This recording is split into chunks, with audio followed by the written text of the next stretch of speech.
আসসালামু আলাইকুম রহমতুল্লাহি ওয়া বারাকাতুহু।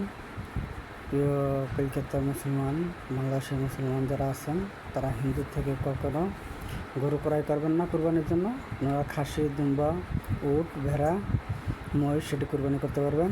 ওনার থেকে কোনো গরু কিনলে আপনি বিপদে পড়ে যাবেন। গরুতে দিয়ে বেচে আপনাদেরকে মামলা ঢুকিয়ে দেবে, ঠিক আছে, পুলিশে ধরে দেবে। তো এই ভিডিওটা বেশি বেশি শেয়ার করবেন সবাই, বুঝতে পারছেন? যে সব মুসলমানের কাছে যায়, কলকাতা, উত্তরবঙ্গে, পশ্চিমবঙ্গে সব জায়গায়, ঠিক আছে, সবার কাছে পৌঁছে যায়। এই ভিডিওটা শেয়ার করবেন সবাই বেশি বেশি।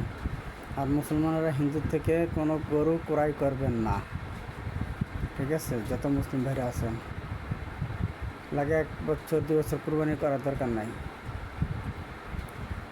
কিন্তু গরু বিক্রি করে আপনাদেরকে পুলিশে ধরিয়ে দেবে, জেল খাটবেন, কোনো ফায়দা নাই। কুরবানি দরকার নাই। খাসি দেন, উট দেন, দুম্বা দেন, মহিষ জবাই করেন, তবে হিন্দুতে কোনো কিছু ক্রয় করবেন না ইনশাল্লাহ। বলে দিলাম, সবাই বেশি বেশি শেয়ার করেন ভিডিওটা।